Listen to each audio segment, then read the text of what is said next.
पेशा खिदमत है एक शाम शेख सलाहुद्दीन साहब के नाम ऑल इंडिया मुशायरा जो 12 कला जौनपुर यूपी इंडिया में 12 नवंबर 2013 को हुआ, जिसे social mobile application Rocky talk ने लाइव टेलीकास्ट किया। हाँ, उन्हीं के बारे में बोल रहा हूँ। सिर्फ मेरी इतनी सी बात आप सुन लीजिए कि आप बिल्कुल अब गजल सुनने के मूड में आ गए हैं, और मैं अब एक ऐसे फनकार को बुलाने जा रहा हूँ जिनके बारे में सिर्फ इतना आपको बताऊंगा कि गजल के हवाले से जब बात होगी तो कभी हमने शमीम जयपुरी बनकर ये कहा था कि ये जो आज धूप निकलने के बाद सोया है तमाम रात तुझे याद करके रोया है। कभी हमने इस तरह के शेर भी कहे हैं कि ये किसने मुझको कल दिन भर किसने मुझको महकाया था, अब याद आया तुमसे हाथ मिलाया था। कभी हमने डॉक्टर बशीर बद्र बनकर ये कहा है कि मैं सो जाऊं तो इन आंखों पे अपने होठ रख देना, यकीन आ जाएगा पलकों तले भी दिल धड़कता है। कभी हमने जॉन एलिया बनकर ये कहा कि तुम सोचती बहुत हो, कभी ये भी सोचना तुम सोचती बहुत हो, कभी ये भी सोचना मेरी शिकस्त असल में किसकी शिकस्त है। कभी हमने वसीम बरेलवी बनकर ये कहा है कि तुमने मेरे घर न आने की कसम खाई तो है, आंसुओं से भी कहो आंखों में आना छोड़ दे। आइए इस लहजे को गजल के रंग में आपकी अदालत में पेश करने के लिए फिल्म इंडस्ट्री मुंबई से एक नुमाइंदा फनकार, एक ऐसा शायर जिसने इंडस्ट्री में रहते हुए शीला की जवानी और मुन्नी बदनाम के जमाने में भी अदब का दामन हाथ से नहीं छोड़ा, उनका कलाम सुनकर आप ये महसूस करेंगे कि आज का इंडस्ट्री का फनकार भी अगर अदब की तमाम तर पासदारियों के साथ सच्ची गजल कहने का हौसला कर ले तो अच्छी और सच्ची शायरी सुनने को मिलती है। और वो आवाज सुनेंगे जनाब AM कुराश से। AM कुराश जो मुंबई से यहाँ तशरीफ लाए हैं, जोरदार इस्तकबाल कीजिए। आपकी मोहब्बतों का बहुत बहुत शुक्रिया। सबसे पहले मैं जनाब सलाहुद्दीन साहब की खिदमत में सलाम पेश करता हूँ कि वो कई समंदर पार बैठ के अपनी खिदमत यहाँ जो है अंजाम दे रहे हैं। और दोस्तों, मैं आजम साहब, हमजा साहब, जाहिद साहब और जावेद साहब का शुक्रगुजार हूँ कि उन्होंने मुझे आपसे रूबरू कराया।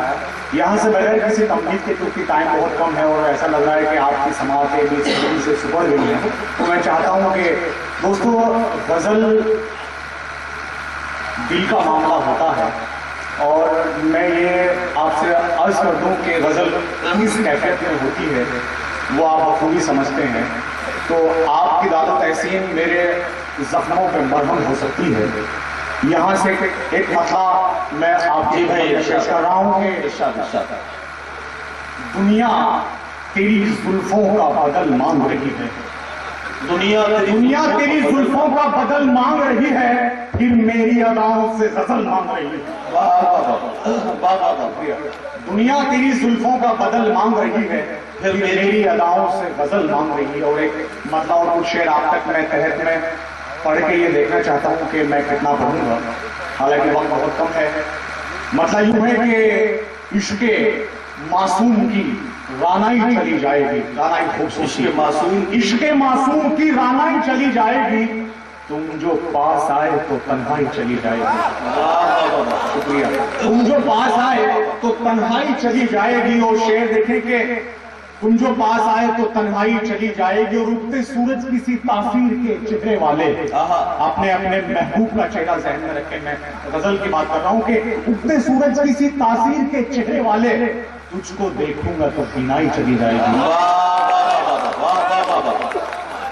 उगते सूरज किसी तासीर के चेहरे वाले, तुझको देखूंगा तो बीनाई चली जाएगी। और शेर देखें कि इश्के बेबाक ठहर जा अभी आवाज न दे, इश्के बेबाक ठहर जा अभी आवाज न दे, उसने मासूम की अंगड़ाई चली जाएगी।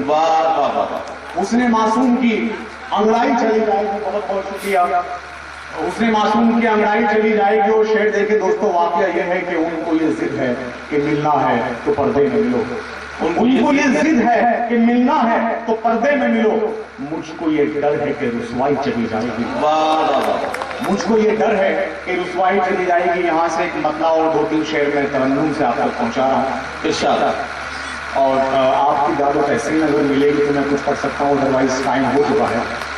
मतलब यूँ है कि तुम्हारे वास्ते ये गम उठाने वाले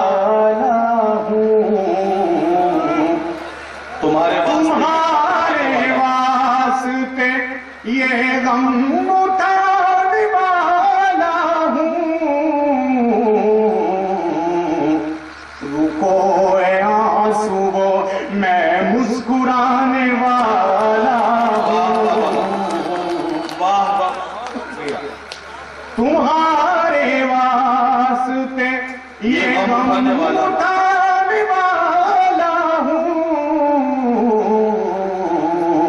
رکو اے آنسو میں مسکرانے والا ہوں. شکریہ. اور شعر سنیں کہ تو اپنی راہ کی رعنائیوں کا ذکر نہ کر، کیا کہنا بات. تو اپنی راہ کی رعنائیوں کا ذکر نہ کر،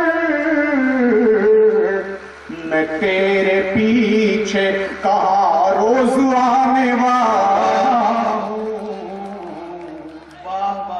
کیا کہنا بھائی دراز بھائی. واہ واہ واہ. پیچھے کہاں روز آنے والا ہوں. اور شعر دیکھیں کہ اس غزل اس شعر کے لیے غزل نہیں لکھے. اداسیوں سے کہو جشن کل کی شب کر لے، اداسیوں سے کہو جشن کل کی شب کر لے. میں روز روز کہاں مسکرانے والا. بھائی دراز بھائی کیا کیا شعر سنا رہے. واہ واہ واہ. بہت بہت شکریہ. بھائی اداسیوں سے کہو جشن کل کی شب کر لے. میں روز روز کہاں مسکرانے والا ہوں. روز کہاں مسکرانے والا ہوں. اور آخری شعر غزل کا شعر. تمہارے واسطے یہ غم اٹھانے والا ہوں، رکو اے آنسو میں مسکرانے والا ہوں. اور شعر دیکھیں کہ بس اس گمان پہ، یہ خاص طور سے آپ کی نظر ہیں کہ بس اس گمان پہ اس کو بھلا نہیں پایا. بس اس گمان پہ اس کو بھلا نہیں پایا. گمان پہ اس کو بھلا نہیں پایا. میں ایک روز اسے یاد آنے والا ہوں.